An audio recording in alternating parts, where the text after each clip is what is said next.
Coucou les Kimichou, je vous retrouve pour une pile à lire. Ça fait très longtemps que j'en ai pas faite parce que je m'y tiens jamais, voilà pourquoi. Mais j'ai décidé d'en faire une pour cet été et voici un petit peu ce que j'y ai glissé. Alors, spoiler, c'est une liste non exhaustive of course. Déjà vous avez aucune lecture collab dedans alors que j'en ai pour cet été. Donc c'est vraiment en mode lecture soit plaisir, soit sur lesquels j'ai des objectifs, soit sur lesquels il y a des attentes mais sans collab. Je vais vous expliquer tout cela en détail. Et oui, ma bibliothèque est en gruyère.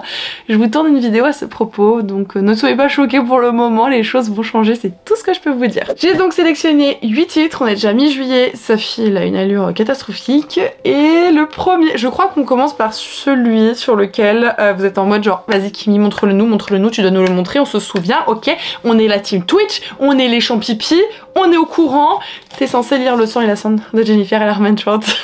Parce que en effet, pour ceux qui ne le savent pas, parce qu'il y a encore des gens qui me disent mais j'étais pas au courant, je sais pas comment vous faites, je live sur Twitch. Alors les reading sprints, j'en fais en moyenne une fois par semaine, normalement c'est plus mais j'ai du mal en ce moment à trouver un bon rythme. Et le coworking j'en fais un peu plus mais en ce moment j'en ai fait un peu moins. Bref, c'est très anarchique comme façon d'expliquer mon programme Twitch. Mais en tout cas sachez qu'il y a des objectifs par rapport au nombre d'abonnés, au nombre d'abonnements pris, etc. Et l'un d'eux c'était de découvrir Le sang et la cendre, voilà. Donc ça va être chose faite, il y aura un vlog dessus cet été. Et j'ai hâte et pas hâte parce qu'en fait en le prenant je me dis oh quand même il est un petit peu lourd et tout. J'ai regardé, je fais 660 pages en une semaine. Ça va le faire. Et il faut en moi, Vous avez pensé quoi de ce livre d'ailleurs vous? En juillet nous avons une lecture commune avec les Patreons. Alors vous êtes plus ou moins au courant, j'ai juste pas fait le découpage encore mais je vais vous prévenir, vous en faites pas et j'espère que je l'aurai déjà fait avant de vous poster la vidéo quand même. Sachez que vous avez décidé que nous lisons tous ensemble la traduction d'Anna Whitten, The Foxglove King aux éditions Brajlon. Alors moi j'avais pu recevoir le relié parce que j'avais une collab sur l'unboxing du colis et donc j'ai le petit marque-page qui était trop chou, je sais pas si vous voyez, c'est genre nacré. J'adore les effets nacrés sur les marque-pages. La carte de fou malade mental, il n'y a pas d'autre terme, c'est pas possible. Et j'avais pu notamment rencontrer l'autrice aux Imaginales, donc il est dédicacé. Voilà, et là la luminosité, elle a dit non, genre je pimpe le livre, pas toi. Je vais être honnête, je sais même plus de quoi ça parle. Je sais qu'il y a un côté un peu morbide, sinistre, catacombe, un peu gothique aussi, mais je sais plus et je veux pas savoir parce qu'on va le lire bientôt. Donc on va s'attaquer, attendez vous êtes prêts? On va s'attaquer à combien de pages ensemble vous et moi? Les Patreons, ah 420, ça va. Ça veut dire qu'en 5 jours il est plié. Parce que à raison de... Bah non, les calculs ils sont pas bons abruti. 5 jours à raison de 50 pages, 5 x 5, 25 ça fait 250. Les calculs sont pas bons. Bref, presque 10 jours de LC du coup. C'est n'importe quoi. J'ai honte de moi des fois vraiment. Mais si vous êtes partant, la team des Patreons, enfin j'espère que vous l'êtes toujours surtout. Ça c'est ce qu'on va lire en juillet. Et si jamais vous avez envie de nous rejoindre, le lien est en barre d'informations. Vous serez évidemment les bienvenus. J'ai prévu également de vous tourner un reading vlog thématisé cet été autour de l'Écosse. Et je me suis déjà un petit peu concocté une palle. Pour l'instant il n'y a que 2 livres dedans. J'aimerais bien en mettre au moins un 3e. Et dans ces 2 livres, vous retrouvez ce petit bébé aux éditions Bookmark, à savoir Prophétie d'automne de Sarah M. Carr. Il y a un autre livre qui est sorti, alors je crois que c'est un spin-off, je sais pas si c'est une suite directe, en tout cas je l'ai reçu, c'est Les Feux de Beltane, et je vous reparlerai de lui le moment venu. Je vais surtout commencer celui-ci. On va suivre une jeune femme qui malgré elle est porteuse d'une prophétie, mais pas forcément des plus mirobolantes, et à côté effectivement il va y avoir un protagoniste masculin, mais qui depuis toujours a beaucoup de mal à vivre avec son père tyrannique parce que le père est persuadé que son fils vient d'un adultère. Donc en fait il lui fait payer l'affront potentiel de la mère, sachant qu'on ne sait pas où est la vérité quand on ne lit que le synopsis. Fort heureusement pour lui, hein, il va décéder, il va clamser le padré. Donc du coup ça va lui offrir des espèces de portes de rédemption, une certaine sérénité aussi qu'il n'a jamais connue à cause de son padré. Tout ce que je peux vous dire c'est que les deux vont se rencontrer et que leurs destins seront à jamais liés. Ils sont extrêmement différents, elle est très solaire, il est très sombre et mystérieux, mais apparemment il va y avoir quelque chose entre ces 2 amoureux, futurs amoureux dirons-nous. 300 pages, 317, ça va. Et oui c'est vrai, je suis dédicacée par l'autrice quand je l'ai rencontrée à la soirée Pré-Rare. Elle est trop mignonne, trop mignonne. Elle a été accompagnée de sa correctrice qui était aussi adorable. J'ai adoré justement discuter avec ces deux femmes. C'était super intéressant comme conversation et très enrichissant. Donc j'ai hâte de pouvoir découvrir un de ses écrits. Le deuxième roman qui est dans la pile à lire un petit peu écossaise, on va basculer du côté de l'auto-édition. Je suis très contente de pouvoir remplacer un petit peu dans cette vidéo. Il s'agit d'un roman de Amélie Diville avec sa nouvelle saga. Alors c'est très dur à dire. C'est Dristan et Iseult, le Gilidou. Gilidou, je sais toujours pas le dire. Voilà, je vous montre un petit peu le travail qui a été fait sur la cover. J'adore, c'est une espèce de cadre et à l'intérieur ça fait un peu comme un joli portrait, mais en même temps ça fait hyper énigmatique comme vous regardez le bel homme qui s'y trouve. Apparemment le Gilidou c'est vraiment une légende réelle, inspirée je crois de l'Irlande ou de l'Écosse. Une romantasy new adulte inspirée d'une légende écossaise et du mythe de Tristan et Iseult. Ça me paraît bien. Il y a écrit: il est le Gilidou, l'esprit de ces bois, celui de mon cœur. L'esprit des bois, c'est genre les Kodama au Japon. Il coche quand même beaucoup de cases, je pense, et il me faisait super envie. Et je l'avais dit à l'autrice sur un de ses posts comme quoi que son petit bébé il avait l'air super bien.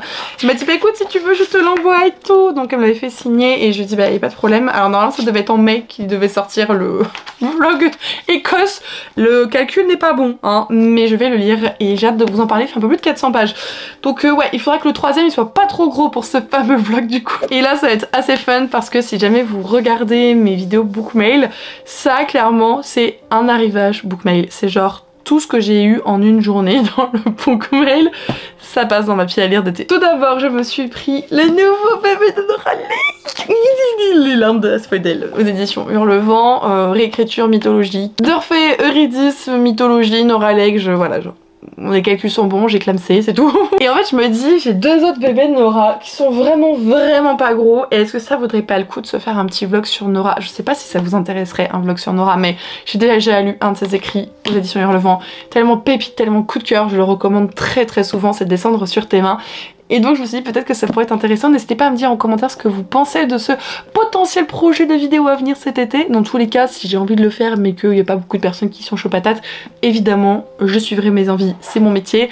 Mais en même temps c'est ma passion, donc faut que je fasse des choses qui me plaisent surtout. C'est essentiel même je dirais.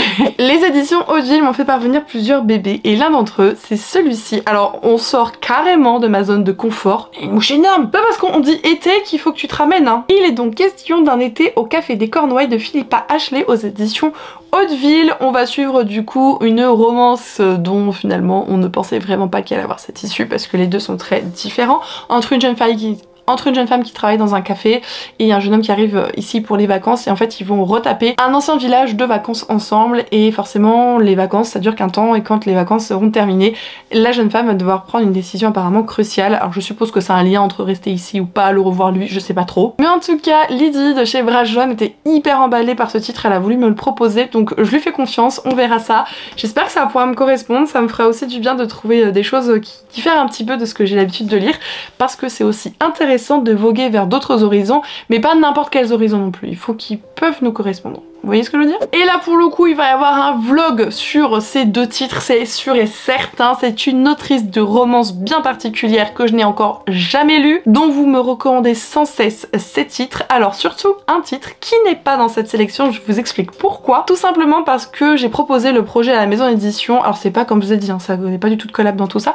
J'ai proposé le projet à la maison d'édition de faire un vlog sur cette autrice en leur demandant un ou deux titres. Alors de base c'était pas forcément obligé de me les envoyer, hein, s'il faut moi je les ai achetés, mais c'était vraiment en mode les coups de cœur de la team Brage Jaune sur ces titres, sur cette autrice. Et donc ils m'en ont envoyé deux. Et en plus j'ai découvert qu'ils me les ont envoyés en collector, c'était pas du tout prévu. Je pense que si vous reconnaissez les jaspages, hein, c'est assez évident.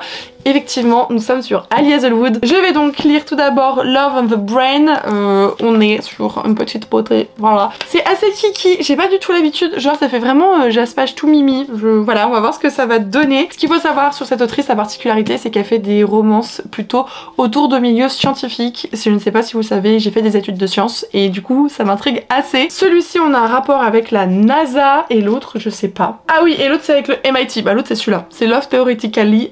Les deux gros bébé qu'on va se lire dans un vlog cet été. Je sais pas si vous avez hâte de découvrir mon avis dessus, si vous c'est votre petit bébé cette autrice et que du coup vous vous dites oh mon dieu j'espère que ça va passer avec Kimi. Au contraire, si comme moi vous avez jamais lu mais que mon retour peut peut-être vous guider afin de savoir si oui ou non ces livres, cette autrice peut vous correspondre, je vous dirais tout simplement restez connectés. Et bien voilà les Kimichou, cette vidéo est à présent terminée. Effectivement elle aura été peut-être un petit peu plus rapide que certaines, c'est parce que j'ai pas pris non plus énormément de livres et j'ai pas voulu non plus trop m'intéresser au pitch de chacun d'eux. C'est ce qui m'arrive assez souvent quand je sais que je vais lire bientôt un livre. Comme je vous ai dit, c'est une liste non exhaustive, donc si vous voulez en savoir un petit peu plus, deux conseils que je peux vous donner, c'est de suivre assidûment les différents épisodes de Kimi's Diary, qui est donc une série de vlogs sur la chaîne.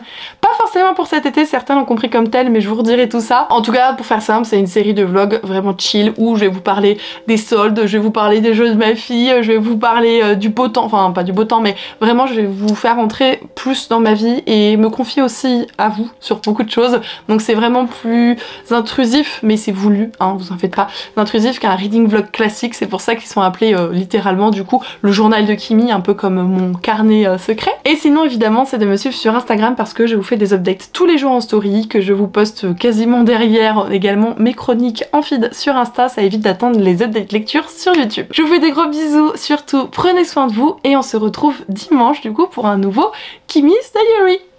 Bisous!